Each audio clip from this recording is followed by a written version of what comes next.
สบายดีเนาะมื้อนี้เราจะพาทีมงานของเราไปหาปลาเนาะระหว่างการเดินทางกับบกไกลระดับ10 ปลายกิโลเมตรเป็นจังใดนั้นเราไปรับชมนำกันเลย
นี่การเดินทางของเราก็มาได้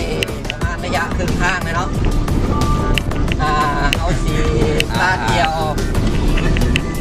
ที่เปลี่ยนธรรมศาสตร์เป็นบาทเอาเป็นหาแบบไรเห็นไหมมือต้องอะไรเดี๋ยวจังใดโคตรเอาสีตัดโตคลิปในแบบนี้เนี่ยว่าวิธีชีวิตการหาปลาของเราเป็นยังไงเดี๋ยวจะได้ส้มกันต่อไปเนาะนี่ก็เป็นวิวธรรมศาสตร์งามเนาะตามสายน้ำพาจะมีสัตว์สาวาสิงเนาะเสียงนกเสียงกาสัตว์หลายๆชนิดเนาะวันนี้พิเศษเขาจะมาหาปลาก็คือว่าเขาจะมากินปลาแคมน้ำเนาะขณะนี้ก็คือทีมงานของพวกเรายังตกมองอยู่เนาะยังใส่มองอยู่เรามาลุยน้ำกันเนาะว้ายบรรยากาศเย็นๆอากาศโลกมันร้อนก็เลยมาลินน้ำนิดนึงเนาะเดี๋ยวจะให้เบิ่งวิวงาม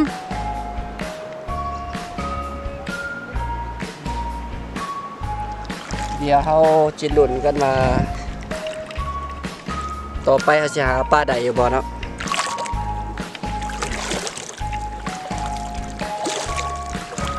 มันหลุ่นกันเนาะเริ่มได้แล้วตัวหนึ่งนี่โอ้คักได้ปลาเนี่ยปลาตะลิดถามว่าปุ้งกินนี่คักเลยอันนี้ไม่ได้ปุ้งนะด้านตาเป็นยูโดเดี๋ยวจะหลุ่นกันเนาะว่าตอนถ่ายไม่ใช่ได้หลายสำแดงนะเดี๋ยวเขากำลังยับมองเขาหากันเนาะเพราะว่าเขามองด้านหนึ่งดับแต่อีกด้านหนึ่ง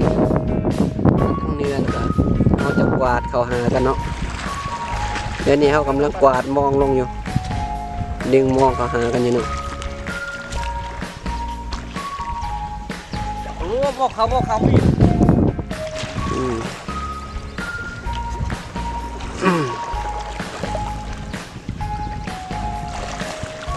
เอากำลังเห็นปลาเลยแล้วรู้สึกว่าปลาถึงมองแล้ว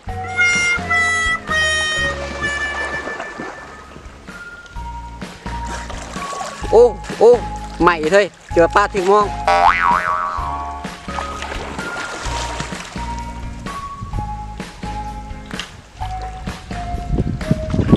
บอกเขาซะ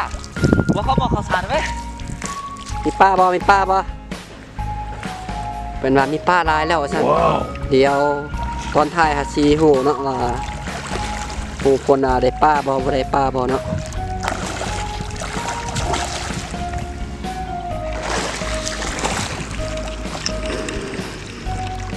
ตอนนี้เขากำลังกวาดมองเขาอยู่เดี๋ยวเขาสิเดี๋ยวอีกนึงเขาสิว่าได้ป้าหรือบ่เดี๋ยวเขาสิเมื่อเฮ็ดกินขับเที่ยงวันนี้เนาะเดี๋ยวนี้ก็12 โมงแล้วเขายังบ่ได้กินข้าวเนี่ยเดี๋ยวเขายังตกมองอยู่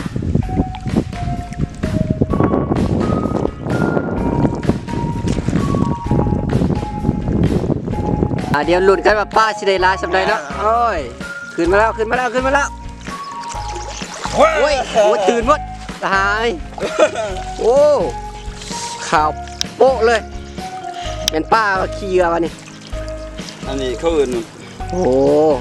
ปลามีน้ เขาจะมาลุ้นอีกด่างที่2แล้วมันจะได้ลายสำใดรอบนี้ตอบเป็นตัวใหญ่แน่นอนยอมรับว่าใหญ่มีม้อยนี่โอ้ย ำโอ้นี่ ลุ้นแล้วโอ้ยโอ้ มันปลาใช่ไหม ตัวเต็มโมงเลยว่ะดิ อุ้ยอันนี้ โอ้ขึ้นโอ้ย ปลาใช่ไหม สุดยอดธรรมศาสตร์บ้านเฮามันต้องสี่ละโอ้ โอ้ปลาเครื่องเว้ยปลาเครื่องมีเก็บ นี่เฮากำลังปิดปลาอยู่เนาะ เอาเกมไว้ รู้สึกว่าโอ้ ด้านเหนียวมันถือลาย กลุ่มขาที่เฮามา ปลาโดที่นี่นะนี่ปลาโดปลาโดแล้วล่วง เฮ้ยยังมาหน่อยมันก็มันล่วงเหรอ อันนี้ปลาหลาดมาใหม่สมพงษ์ปลาหลาดมาใหม่นี่ แหมนี่เขาว่าปลาแบบใหม่ว่าซั่น เอามือตบมันนะตบกูหุ้มเลยนะเตะมันเลยนะการคอมันเลย เอาคือบ่เห็นเปล่าโอ้ การคอมันเลยนะโอ้ย ถามมึงทางหุ่นยัง กำลัง ใจจริงจริงกูปิงก็เผาเนี่ยครับโอ้ยปิงก็ขี้แล้วนะ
โอ้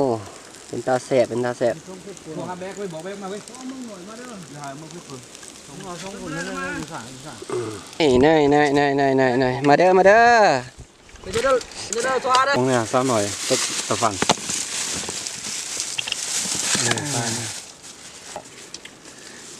มาเด้อกินน้ำกันพี่น้องอ่อนซ้อนเว้ย ฟังเชียงเที่ยวถ้าหูว่ามันเสียบ มึงอันปากตื่นโพมา แต่ปลาตื้อดัง มึงแม่ไม่ห่าว มันจะก็เอาแค่ปลาที่มันดำ cái pan tếtนั่นตอนนี้เมื่อปางสิเมื่อปางกลางพื้น ใครกินบ่ เอาเท่าตีนเนี่ยเอาตีนแล้วมาข้ามใหม่ดำมันยิง อันนี้เขาว่าพันธุ์ปลาแบบธรรมศาสตร์ อันนี้ก็มันเราข้าวมันบอกข้าวมันเรื่อง เราลงหญ้าไว้ น้ำเครื่อง มุนอัตโนมัติ อย่างมือแต่น้ำมัน หัวกบ กับมือเนี่ยจุ่มมันเนี่ยมันจะมืออยู่ใส่ พื้นอันนั้นค่าตังค์น่ะ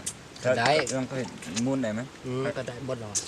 เอาคืนเอาลงเอาใส่เอาคว้าก็ได้หมด บอกแบบว่ามึงบ่จำเป็นจับนะมันทักมูดเอง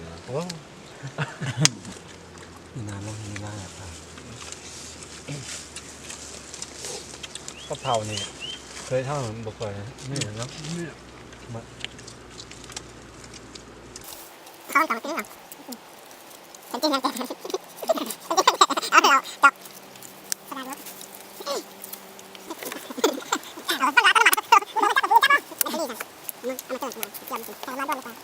พอดีเลยค่ะคุณป้าขึ้นหนังคือเก่าหนังขึ้นหนังคือเก่าไม่ได้ไปใส่อากาศก่อน